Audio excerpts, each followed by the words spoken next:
Hello there and welcome back to another episode of the Long Live Rock and Roll podcast with your hosts Laz Michaelides and Felipe Amorim. Felipe, how you doing, man?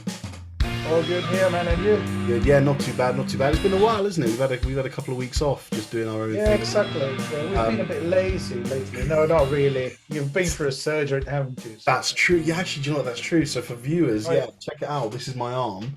I've had surgery on my arm for little fragments of bone that's been sort of keeping me out from playing my rugby, from playing the bass. Do you know what? I'm going to get closer just so the viewers can see it better. Oh, man. Look at that. I didn't even show you, did I? So I thought you were just replacing your arm by like a kind of just get a bionic thing. One. Yeah. No, just don't practice the bass anymore, do I? I think you turn yourself into a Terminator or something like that. And if I do that, I won't need to learn or practice the bass. I'll just set the arm to John Paul Jones, and I'll just go away, isn't it? Exactly. Welcome back, guys. This episode is coming out after we've had a bit of a summer break. So we for those who don't know, we do pre-record episodes sort of a couple of weeks in advance so that we make sure we have enough content for you. So by the time this comes out, I'll have been to Greece and back, and Felipe's gonna have gone to Spain and back as well. So for you guys, for the audience and the listeners, it will have been a couple of weeks since you've heard us because we skipped an episode cycle. So yeah, welcome back. As usual, I'm just gonna start the episode off by asking you guys to go and follow us on our social media. Give us a like, a comment, a subscribe on YouTube. Any of those reviews on Spotify and Apple Podcasts is going to do us the world of good, because the more you review us, the more reviews we get, the more we are seen by people, and the more our position in the rock and roll / music history podcast charts, the higher we go. So we can ask a small favor of you. You know, we're an independent podcast. We're providing you guys with episodes. We do it because we love the music. We love talking about the music that we're discussing. We hope you guys enjoy it too. So if you could just do us a small favor and give us a like, a comment, a review, a subscribe, that'd be really appreciated. So what we're going to do is we're actually following the success of the last episode we did, which was covers versus originals part 1. We've decided we're going to go and do a second episode. And I think I said this in the last episode, but we are actually going to do loads of these. And it's not going to be like, we're not going to do 9 in a row, but we might do a couple of albums, then a covers episode, 5 or 6 more albums, a covers episode, because it is really cool, because the audience seemed to love it. They really enjoyed it. And we've enjoyed it as well, because we're discovering new music, songs that we didn't know were by certain bands. And what's best is that you guys have been getting involved as well. And today, the 4 cover songs we're doing, 2 of them have been chosen by you guys, by our listeners. So thank you, because I put out a story on Instagram about telling us about your favorite covers. You got back to us, and we've got a long list that we're going to spread them into the next cover episodes we do. But keep sending us them, because we want to do more of these episodes. So you tell us the covers you love, and we'll get them involved in the episode in some way. It's like a gig, isn't it? The best moments when you have audience participation. That's it. And what's a gig without an audience? What's a show without an audience? Exactly. It's the first time actually that we get people involved to this level, like people actually suggesting topics for the episodes, isn't it?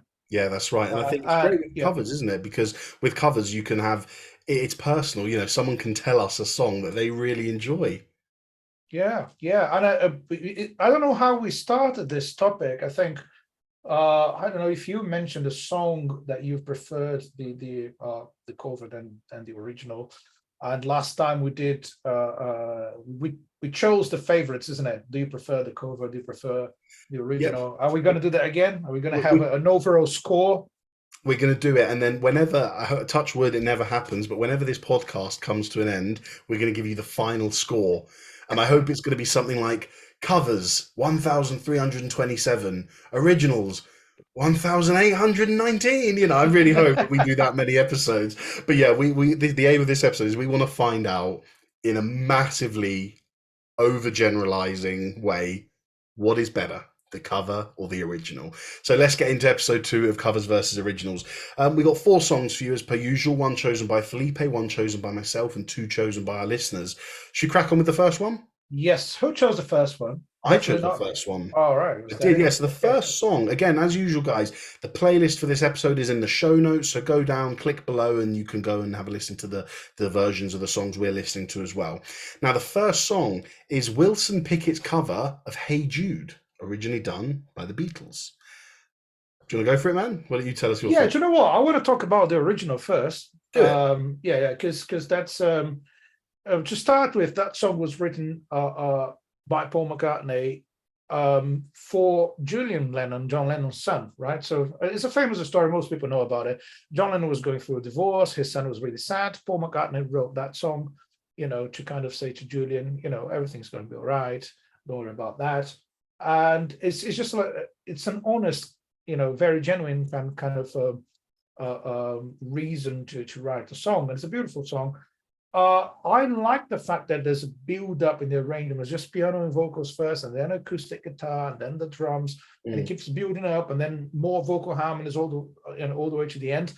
And probably the most impressive thing about that song is that 4 of the 7 minutes of that song are the na na nas at the end. Yeah.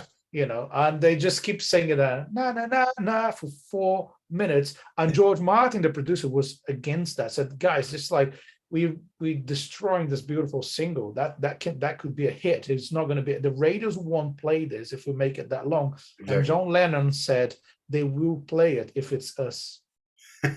And he was right, because that was 9 weeks at #1 in the US charts. Wow. So yeah. So it's definitely John Lennon was right about it. Although I don't know if it was McCartney's idea who came up with the na-na-nas at the end, but super cool. What I find interesting about Wilson Pickett's version, which I didn't know until you chose this one, is it's a complete different take on a song that everyone knows. And and it turned a kind of a, I don't know, pop ballad into a really like funky soul song, isn't it? Quite Motown-y, isn't it? Yeah. Well, he made it like that's the way he normally arranges and writes songs. He didn't. You might think, well, he did something completely different than the original, but not completely different from his own style. That's how normally he would write a song. I think he arranged and recorded the song the way he would do with any of his own compositions or any other things he would do. So it's not surprisingly different from his own catalog, but really different from the Beatles one. And as soon as he started, I was actually thinking about it before I played the song. I was like, how is that going to go? How can a guy like Wilson Pickett do anything acceptable out of Hey Jude? And I loved it. I don't know, what do you think about it? Yeah, I mean, have you said all you want to say about Wilson Pickett's version? No, I do have my notes here, which I feel like why don't you say everything? Because then I've also got stuff to say about the Beatles version. So why don't you say everything, and then I'll say what I've got to say. Okay, so basically, that was released in December 1968 as a single before the album, and the album was named Hey Jude as well. The interesting thing is, got Dwayne Allman from the Allman Brothers before the Allman Brothers playing guitar, and the guitar is one of the best things about the song. It's just beautiful. Yeah. The whole thing, the whole arrangement. There's a guy that I never heard of. It's Jerry Jemmett, the bass player. Yeah. A session guy that I never heard of. What a phenomenal bass line he composed for the song, because it's like ever changing, which it's a dangerous thing to do as a bass player. A good solid bass line that works in a commercial kind of context is when you loop the bass line. You change the chords, but you keep playing the same groove over and over. That's the most effective way of playing a bass line that's consistent. Yes. Am I right? So he keeps changing it. Like every bar is a different story, but it's so groovy. It's just so groovy. I love it. So the song gets slightly heavier towards the end, and the guitar gets beefier. I like that. So just the fact that he turned into a funk song, it's so different from the original that I love that. One thing that song made me think of is so regardless on how different the vocal performance is, because Paul McCartney's delivery is just so emotional and beautiful. It's simplicity versus it's simplicity and emotion versus a bit more showmanship, isn't it? Yeah, I think Wilson Pickett wanted to kind of display his vocal Yeah. technique and range, and he did it in a like wonderful way. I'm talking more about the arrangements than the vocals. Obviously, his vocals are impressive. Yeah. But I think you have to give credit to McCartney, because the melody is so good that it works in a complete different genre. It's the Yeah. melody, it's way bigger than the song itself, than the arrangements. The melody is just phenomenal. The fact that he works with a different singer in a different genre, it shows you how good the composition is, isn't it? That's True. all I want to say. Yeah. Good stuff, man. Yeah. So for me, we spoke about the vocals, and despite the fact that Wilson Pickett is kind of showing off a little bit, overall, I prefer his vocals. But especially at the start, there's little parts where when you're comparing them, Paul McCartney goes, "Hey Jude, don't make it bad." Wilson Pickett would, I'm over exaggerating for the sake of my argument, but Wilson Pickett would go, "Hey Jude, don't make it bad." He'll do those runs, Yeah, which I feel that isn't always necessary. Sometimes less is more. And so I feel in that sense, I like, especially when he starts shouting, he's like, "You were made to go out and get her." He's shouting down the mic. I love that delivery. But certain aspects, like I said, excuse me, sometimes when it does feel like a bit of showmanship, like he's trying to display his vocal talent, whereas you feel that McCartney's just trying to get a story across, or yeah, whatever the song's about. Um, Now, one thing I do love is the instrumentation on Wilson Pickett's version, because with the Beatles, you obviously got the guitar. Uh, it's all a normal Beatles instrumentation, but it's got a piano, isn't it? It's very piano heavy. And the thing that I think is that there's often times where John Lennon comes in and does backing vocals on the second half of the second verse and the first half of the third verse, and it's not entirely consistent. And then in one verse the horns swell in at the end, and then in the other verse they don't do that. And I just feel that the strength of the instrumentation in Wilson Pickett's version does it a lot of justice, especially where the fact you've got these horns and they're not there to show off and to say, right, now this is a Motown band, let's do this. It's just, hey, and then we're just back into the normal instrumentation. So he hasn't put the horn. I mean, they come in again at the end to do the na na nas, and that's very epic, I think. But I just like the instrumentation; just feels more solid in Wilson Pickett's version. I just feel like there's a clarity there. We know what we're getting. Um, you mentioned the bass, and that is the thing that originally attracted me to this song. The bass playing, isn't it just magnificent, man? it's just brilliant. It's a typical Motown bass line, because what you do with a Motown bass line is, as Felipe said, a normal pop song. If you're going from one note, you're going like doom doom doom doom boom boom boom boom. That might be how a pop song goes, or a standard rock song. In Motown, what you're going to do is, because the guitar, right, with Motown, the emphasis is on the vocals. You want to know, you want to hear you want to hear the lyrics, you want to hear the vocal melody. So the guitars aren't doing overly much, the drums aren't doing overly much, the horns aren't doing overly much.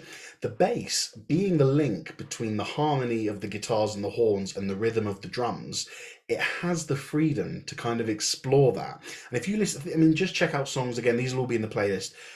For Once in My Life by Stevie Wonder.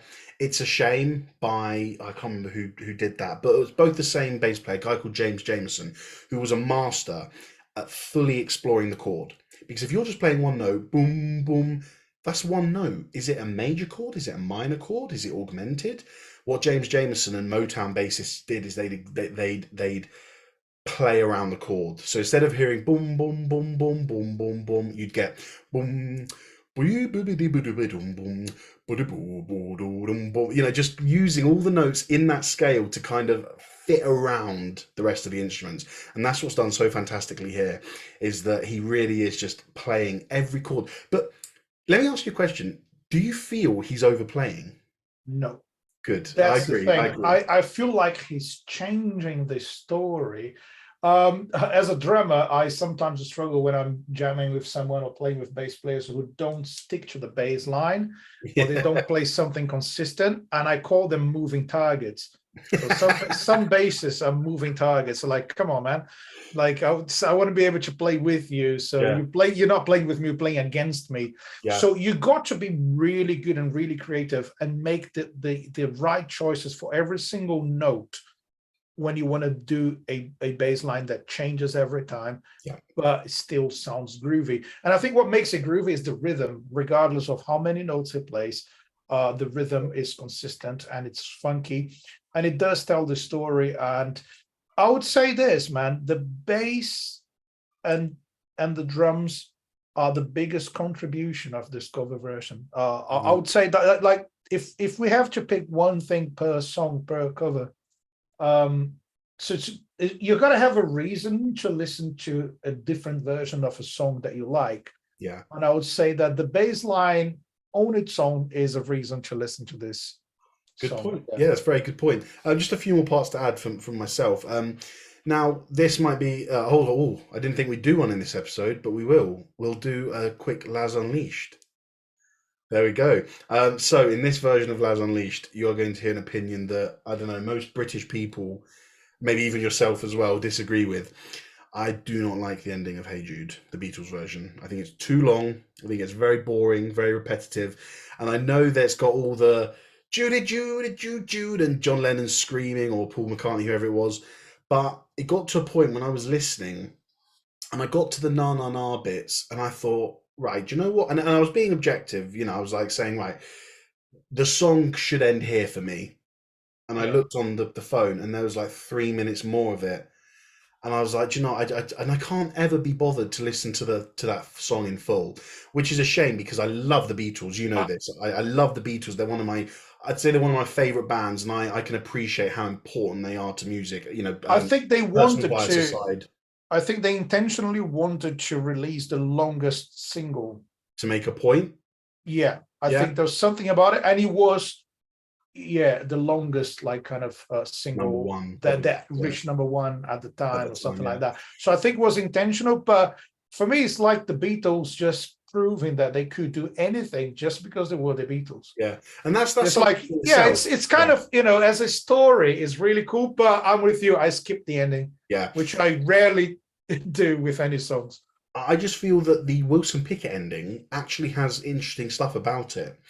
Once the horns are done there, you've got the guitar solo, Duane Allman sort of soloing over in the background. You've got the horns doing their part and sort of replicating some of the na-na-na parts. And then right at the very end, you've got the choir coming in. And I just thought that it's a really great journey to be taken on, because you are right. The Beatles version kind of goes like this, doesn't it? It kind of goes from here. You got Paul and the piano, then the band comes in, and then you got here, and then you got the massive ending, and then it just kind of like stays there forever. Whereas Wilson Pickett's version, it kind of stays in the same flow, doesn't it? For the first 2/3 of the song, and then when it gets to the end, that's when it takes you on the upwards trajectory. So you kind of sat there thinking, right, well, I've spent 2 minutes listening to this song. It's good, but is there going to be a payoff? Yes. Nah. But Wilson Pickett's way of doing it, and that for me elevates it. So you got a song that kind of like starts a brilliant journey and then kind of goes a bit flat, and a song that starts and stays in one way and then ascends. So it's just about what you like, isn't it, really?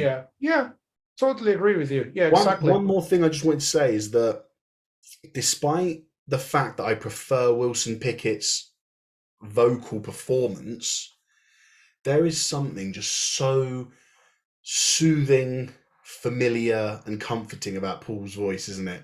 Yeah, I think it's just I feel like he's talking directly to Julian. Yeah. Do you know what the song's about? I think it's like what's the?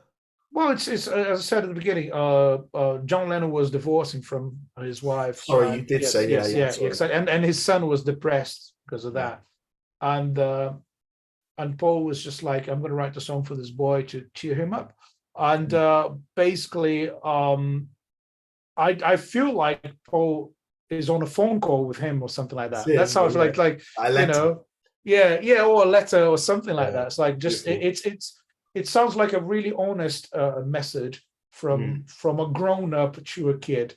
Yeah, like and I like it's kind of saying, I've been through that, you'll be all right, or Exactly. don't worry about it. So and I think that's the beautiful thing about it. Anyone can relate to that kind of situation, isn't it?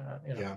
Anyone needed some friend to tell you that everything is going to be all right at some point. And Julian had it. Okay. Paul McCartney. Yeah. Yeah. Let's vote. So you still got the scores, right? You're keeping All track right. of this. Oh, we vote. Yeah. Do I have the scores? I don't You know. took them down last time. Did I? Oh my God. I'll find them. Yeah. We need to keep track of it. So send me. I'll keep track of it. Yeah, because All right. I wanted to add it on today. Do you remember? Okay. Do you have any idea where I have them written down somewhere, man. I Somewhere. have millions of notes in different books and stuff. We'll I'll add them find it, up don't worry about because it. what I want to do is each episode we do, I want to accumulate the totals. Yes. So for this episode, it will just be another bunch. We'll just deal with these votes, and then for the next ones, Felipe will find his notes and we'll bring them together. So original or cover? Hey Jude. So cover, and I'll tell you why. Interesting, I said. Just because the Beatles version, I've listened to that song millions and millions of times, and it's like, it's just refreshing to listen to a well-known song in a way that you wouldn't expect. And that's it. I also am going for the cover. There's a charm about it. It's charming. It has something in it that makes me want to listen to it again. And that's the difference, is that when I start Hey Jude by the Beatles, I'm sat there thinking, yes, Hey Jude by the Beatles, great song. Let's do this. I'm singing along. And then when I get to the end, don't need to repeat myself, I get bored. When I get to the end of Wilson Pickett's version, I want to listen to it again. And that's the definitive proof for me. The proof is in the pudding, and that's that one for me. So interesting. We both went for the cover. So you keeping track, yeah? Yes, I am. 2-0 to the covers. Next song. This is the one you chose, right? Yes, Love Hurts, right? Love Hurts. Oh man, that song. Well, this song it reminds me of my teenage years. Because Nazareth is, I think it's probably my dad's favorite band, and so he gave me a few CDs, and probably I think I had about 3 or 4 Nazareth CDs, and it's amazing how this band from Scotland made its way all the way to the countryside of Brazil. So my dad has a real knowledge of rock music, and he introduced me to Nazareth, and that was obviously one of their biggest hits. So that's how I got to know the song. But it played in the radio as well. So not only because I had a CD, I could hear the song in the radio from time to time. And I just thought, a love ballad should cause some sort of strong feelings in you. So it's just so many cheesy love ballads out there. That I think it's very easy to write something predictable and boring, intending to be a love song. And I think the original song is super cool, but what Nazareth did to that, it was to add emotion. It's dramatic. It's like it's sad and dark, and it's one of those songs that really make you want to cry. And if you're having a hard time because of a relationship, whatever, and you listen to that, and it's like it really brings up all the emotions, doesn't it? And it's I think I tend to think that ballads can be quite boring, especially love ballads. But I think we talked about this, like bands like Scorpions and Nazareth and Guns N' Roses, they are hard rock bands that can write or record versions of ballads in a way that most pop bands could never dream of. Yeah. And I think that's you bands that are famous for writing heavy stuff. You think, well, can they do ballads? Usually they do ballads better than pop bands, my opinion. Yeah, exactly. Yeah. Now, it's interesting, this one, because when I listened to it, it did feel like it could have been a Guns N' Roses song. It could have been a Scorpions song, but I suppose this is where Nazareth fit in. They were way earlier than those bands, weren't they? This song was 70s, right? Yeah, exactly. The original one, so to give you some information, the original one by the Everly Brothers which they didn't write. Do you have the name of the songwriter? I've lost his name here. We need to find out. Yes, no, I had it saved here. Let me Yeah, find it. yeah. Um, So Go on, yeah, carry yeah, on. so the Everly Brothers first recorded that song in October 1960, but they didn't release it as a single, so it wasn't a hit. It became a hit when Roy Orbison recorded it. So uh, the guitar is very gentle, and the vocal harmonies sound very country. It's a typical ballad, and like loads of ballads, one thing that people don't notice about ballads is they're usually fast. Mm. A ballad is sometimes very smooth and very light and gentle, but the tempo can be fast. Yeah, it doesn't have to be slow, just because the Yeah, flow exactly. is Yeah, slow and exactly. So soft. that's like many other ballads, it's a fast tempo, and there's nothing much to the arrangement of the Everly Brothers version. Even Roy Orbison's version is very simple. It's all about the lyrics and the melody. The vocal performances are good, but in 1974, when Nazareth recorded it, I would dare to say that that's one of the best vocal performances in rock music. That's And a big statement. yeah, for ballads at least. And as I said, it feels like, first of all, they changed the tempo. It's a lot slower. Yeah, it is. And that makes it darker. It makes it more dramatic. I like the effects on the guitar. I think the guitar plays a big role in that version of the song. And the opening riff is something that doesn't happen on the original. So they have that slow riff at the beginning with some cymbal hits that make it like even more powerful. Like Yeah. I really love the even the bass line makes me sad. It's like the whole thing is so dramatic. I love it. There's a lot more space. The song stops and starts all the time. So that Yes. space also it also causes a really, really nice effect, in my opinion. Interesting thing about that song, they included a guitar solo. So there's a really cool drum fill. You said it reminds of Guns N' Roses. Obviously, they took ideas from bands like Nazareth. Yeah. And the drum fill into the guitar solo, that's something that could be part of User Illusion of Guns N' Roses. Not even the whole song, like that bit. The drum fill that leads into the guitar solo is a short guitar solo, very melodic, typical like rock ballad stuff. The interesting story about the vocals is like I think the guitar player and the singer went to a wedding. So whilst they were recording an album, they went to a friend's wedding, and the bass player, they decided to record that song, and they left. And the bass player and the drummer started working on the song.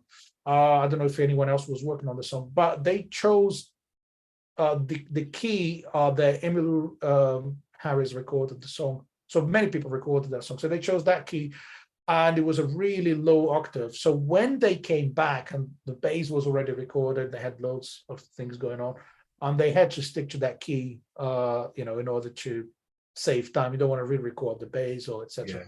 So the singer was like, okay, this is a bit too low for me, so I'm going to have to sing one octave higher. And that was beyond his normal range. Yeah. So that was the hardest vocal performance he had to deliver in his whole And that's career. why we have what we have with this version. Yeah. So Yeah. it sounds like he's suffering because he's struggling to sing, That's but a he good managed point. to reach that range. Like it's on the limit of his vocal abilities. So that's why it's so strong and so emotional, I would say.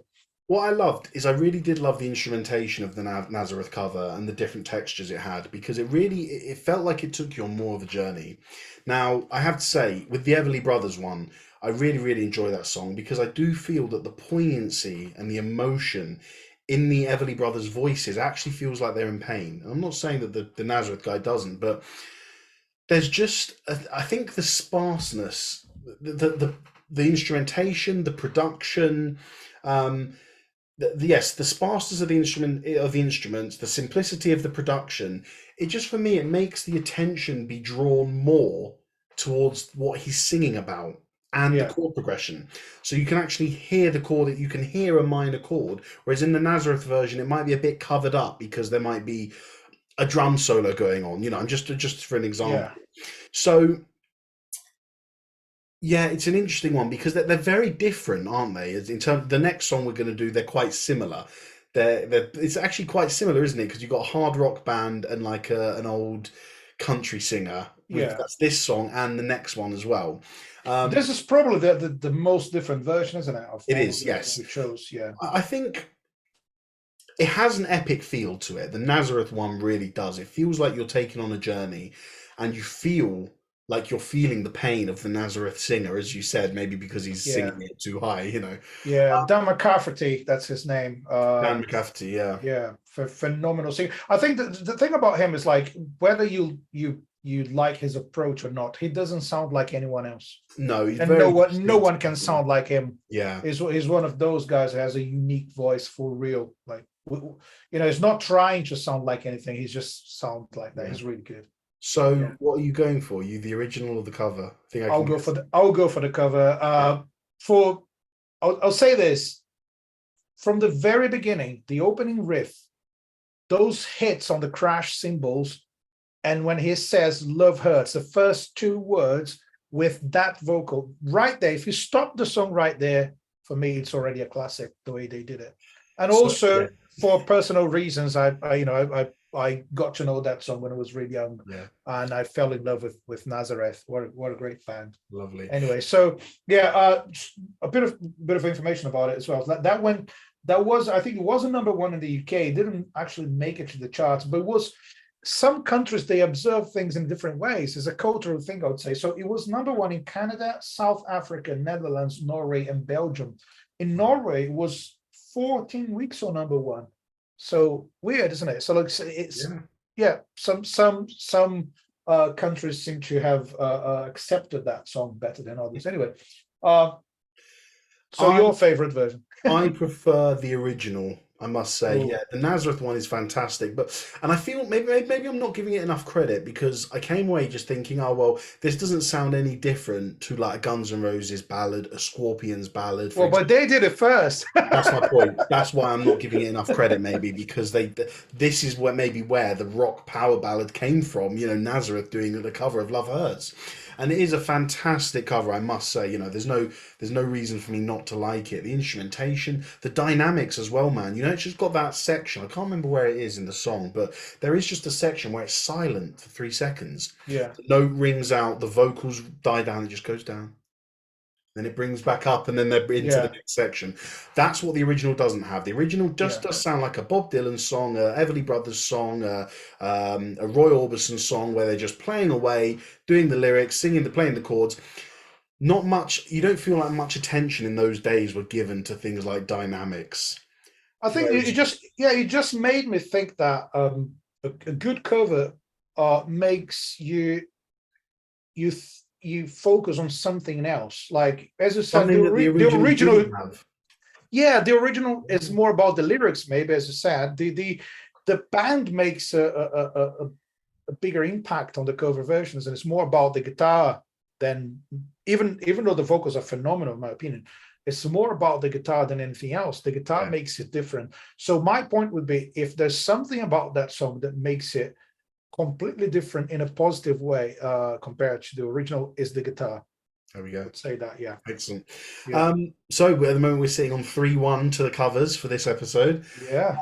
Next song is one chosen by one of our listeners, and this is "Pretty Woman" by Van Halen, the original by Roy Orbison. I think I tell you what I really liked about this is having known what we've done. You know, we've done two David Lee Roth albums, haven't we? We've done Van Halen one, and we've done Eat 'Em and Smile. Yeah. Um, Well, that's not it. It Smile is yeah. Sorry, yeah. You said yeah, didn't say two Van Halen albums, it's two David Lee Roth yeah, albums. yeah. Yeah, exactly. Knowing what we know about David Lee Roth and what he can do with his voice and the emphasis he can put in certain places, I actually welcomed him keeping the vocals like the original. I was expecting something a bit eccentric, a bit extravagant, a bit glam metal-y, but the song is very similar to the original, and I actually welcomed that. I thought that was really nice. Um, it feels like, compared to the original, there is more going on in the song to keep me interested. When I listen to the original, it is very, I was talking about the journeys, the Beatles take you up and Wilson Pickett stayed there and then took you up, whatever. Roy Orbison's version, as much as I like it and as brilliant as a song it is, it just kind of sits there, doesn't it? It doesn't really elevate or take you up and down, bring you with it or anything. With the Van Halen version, I did feel like there was more going on, more to sort of keep your ears occupied. Once you heard the first verse and the first chorus, you're thinking, okay, right, now we've got the same again. What's going to be different? And with Van Halen, there was little elements there that changed it. One thing I did prefer in the original version was the bridge. So I love that section. It goes, "Pretty woman, stop and stare." And in Orbison's version, there's a piano that comes in that is that difference. Remember what I just said about how something needs to change to sort of keep your ears interested. In Roy Orbison's version, that bridge where it comes in with those little pianos, that's beautiful. But the Van Halen version, I think, is a really, really good cover. What do you think? I think it's an amazing cover because they were not like as self-indulgent as they usually are, or pretentious in a certain way. They like musically very pretentious, isn't it? They I'm not. respected the original, didn't they? I think that's one of those cases when they like the song so much they didn't want to mess up with it. The reason why they recorded that as well, like they released, I think, as a single before the album, is because we did. Let me check the year here. That was in 1982. So basically, when they finished the tour and they were about to start working on an album, they got together and say, well, there's going to be a gap between the tour and the next album. Yeah. You need to do something, which, bands need to stay relevant for as long as possible. And if the media is not talking about you for a couple of months, it's hard to build up their the whole marketing thing around the band. So basically they wanted to release a single quickly, just release something so you have something to play on the radio whilst you're preparing the next album. So I think Lee Roth or Eddie, I don't know who said, like, let's just do a cover then, because that's easier. We just learn a song that we already like. Yeah, so that was the idea. So let's just record something that we already know how to play, whatever. And so I think they tried a few different songs, but basically they decided to go for this song because they loved it. And I like the fact that they it's almost like they know they're going to sound like themselves. So it's a natural approach. Let's just play, because Eddie Van Halen couldn't sound like anyone else. Is one of those cases. He's such a unique player, and he's got his own sound. Even if he plays something note by note like any other song, he would sound like himself. There's no way Van Halen playing a song wouldn't be different, or he wouldn't bring any innovation. So I think the good thing is they didn't try too hard in a good way. Let's not try to make it a complete different thing out of a beautiful song like that. So that's respectful and it's effective. The tempo is pretty much the same. The Motown vibe on the drums is just heavier, but it's the same thing.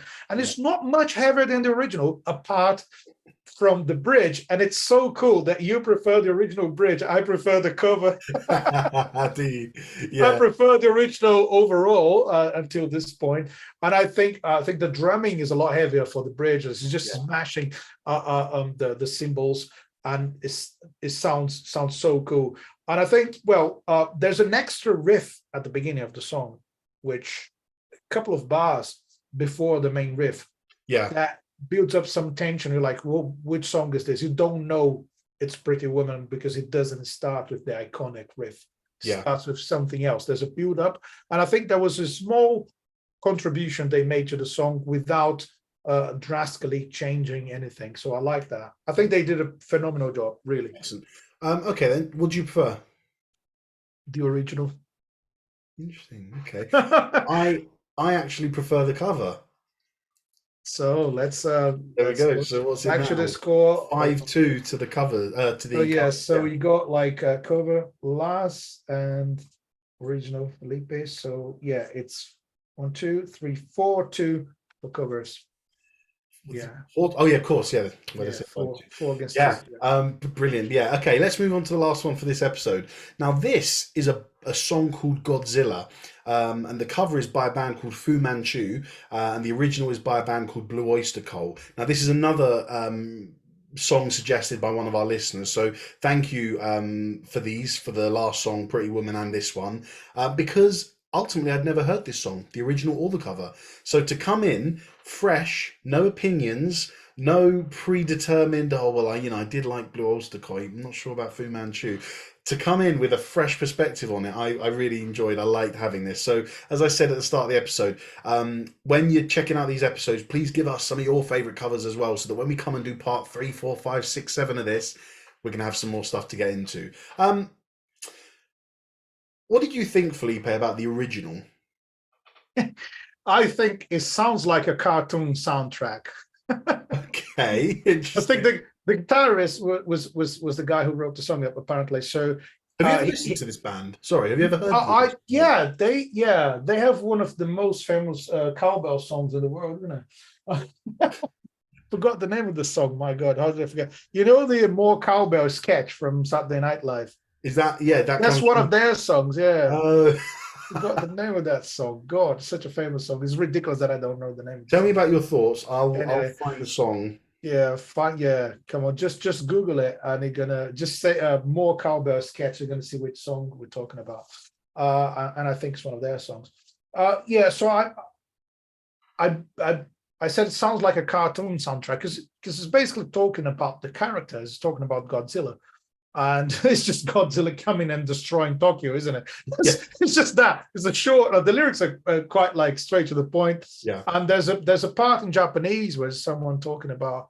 It's just like the news talking about Godzilla approaching the city, you Mm. know, telling people to run for shelter or whatever.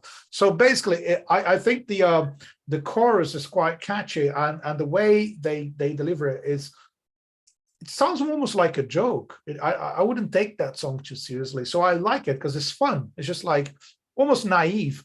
Yeah, It's just singing about a character that everyone knows. There's nothing like there's nothing too deep about it. It's just that Godzilla is coming to destroy Tokyo. That's what it is. and And it was written in a hotel room. So apparently the guitar player started playing the riff. So came up with a riff. Oh, this riff for some reason reminds me of Godzilla. So I'm going to write a song about Godzilla. brilliant. So, in contrast, what did you think of the cover? Interesting. I think what makes it completely different is the tempo. That's one of the Very biggest much things so. that like in terms of music production and arrangements, the tempo is one of the most important choices a band makes when Yeah. recording a song. And it's so serious that you can completely ruin a song by picking the wrong tempo, by playing it too fast or too slow. Absolutely. And they deliberately made it a lot slower, like a lot slower. And what I like about it, like, so the original was released in 1977 and this cover in 1997, so 20 years apart. But I'll be honest with you, what I like the most about the cover is it could have been released in 1977. It sounds like classic rock. The guitar is very distorted, it's heavy enough but not like more than metal. It sounds like classic rock to me. It sounds like a 70s band. I'm not familiar with this band at all, so it's a really good surprise. Do you know who recommended this? Who suggested this? Yeah, a gentleman who I used to, he plays in a band. So when I lived in Bedford and I used to play with my metal band, he used to be in another band that played alongside us, or various stuff. So a gentleman called Peter, I can't remember his name. I can't remember the surname. Peter, I'm sorry, mate, because nowadays we just see people we just see their Instagram name, don't we? And I think, I'll tell you, so from a different cultural background, surnames are a very British thing. In Latin America, we only remember people by their first name. So Peter, thank you so much.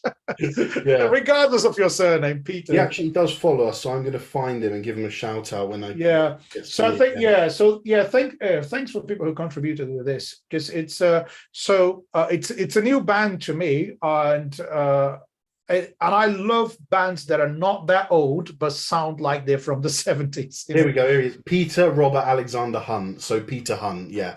Peter, thank you. And the last person, the person who chose Van Halen was Alfie Haig, who was a guy who came to see you and me play with Jack in Cornwall. All right, So cool. his mum taught us. His mum taught me English at school. Oh wow! And so he came and saw you. He came and saw you and me play with Jack back in Cornwall like a year ago, Yeah. and then he's been a follower and a listener of the podcast since. So thank you very much to Peter and Alfie for these suggestions. But yeah, one thing I found interesting was the Fu Manchu cover. It really reminded me of the Beastie Boys. Yeah, It had that kind of weird hybrid interesting. between spoken word / rap and metal. Now I know Interesting. I don't know why I didn't think of that. yeah, it just came to me. Like, that's something that I really felt that I heard of that. And I don't want to insult Blue Oyster Cult or their fans, but I do understand what you're saying about the song sounding a little gimmicky, the original. Whereas the Fu Manchu version, I felt it emphasized the seriousness of the song they're trying. Does that make sense? No, I don't. I think I'm even confused Well, myself. it What I'm made trying it to serious say- then, because I don't think it's originally That's what I mean. originally The serious. cover made me take the song seriously, and is that a Yeah, good thing? I don't know. Like, if you know, I'm not entirely sure, but the chorus didn't have as much of an impact with the Fu Manchu cover. It had yeah, I thought the original the sections were better defined. You could yeah. tell when you were going from one section to another. But whereas with the Fu Manchu version, it got to the chorus because you hear him say Godzilla, and you're like, "Whoa, shit! Were we in the chorus already?"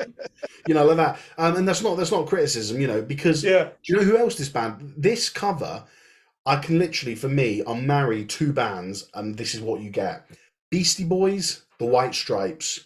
Boom, and you get this Fu Manchu cover because it had that rawness, it had that heaviness that Jack White was so instrumental in bringing to the White Stripes early on in the White Stripes career, where you just focus on simple guitar riffs and a simple drum beat behind.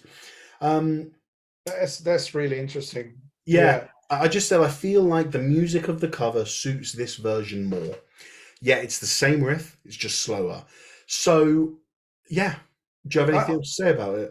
no, I'd say there's not an easy decision to for me to say, is It the is cover better or not? difficult. I prefer the original for this one. Yeah. Maybe because it doesn't take it too serious. Like, it's funny because we notice the same elements in both versions of the song. But we're interpreting it differently. We just prefer a different approach. That's what it is. Yeah. And so I would go for the original. You're going for the cover. So basically now we've got 1, 2, 5, 3, 4 covers today. So There we go. So for today, I don't think I actually officially said I was going for the cover. I know you're going for the cover, aren't you? Dude, are you not? Yeah, I am. Yeah, I am. Yeah, of course you are. You did. You know me Yeah, too well. that's what you said. But yeah, so there we go. 5-3 today in favor of the covers. I wish we had the scores. But don't, guys, next time for the next episode, we will have all the scores there for us. I feel like last time we also preferred the covers.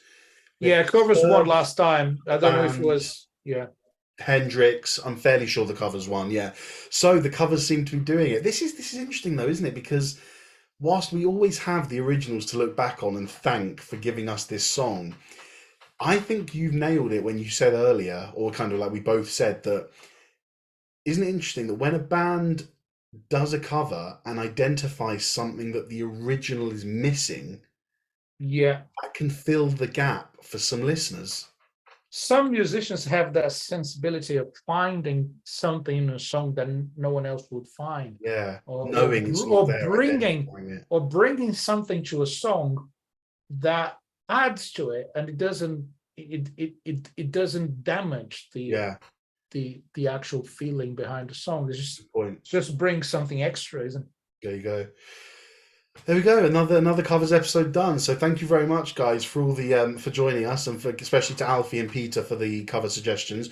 Like I said, we don't know when Audience participation. audience participation. There we go. We don't know when the next covers episode we're going to be. We're not going to do like 9 in a row because we're missing albums too much, aren't we? Yeah. But whenever the next one comes along, we've got a list of about 10 to 15 more covers from you guys that we're going to do. We're going to do a Laz cover, a Felipe cover, and then 1 or 2 of you guys covers. But keep them coming, because the more you guys keep giving us the covers, the more stuff we're going to have to do episodes. So yeah, thank you for joining us once again on this Long Live Rock and Roll podcast episode. I gave you the speech at the beginning, but I'll do a shortened version now at the end. Please do us a favour and get on social media, like our stuff, comment on our stuff. Any question we ask, I know we put videos out there saying, what do you think of this album? Comment on it. Let us know what you think. Get some interaction going, because, whilst we'd love to interact with you as well, it helps us. The more that people comment on our stuff, the more that our stuff gets boosted to the top of the pile and people see us more. It means we get more viewers, more listeners, and that can only be a better thing for our podcast. So once again, thank you for joining us. Thanks, everyone. Keep on rocking, everyone. And as usual, take care and long live rock and roll.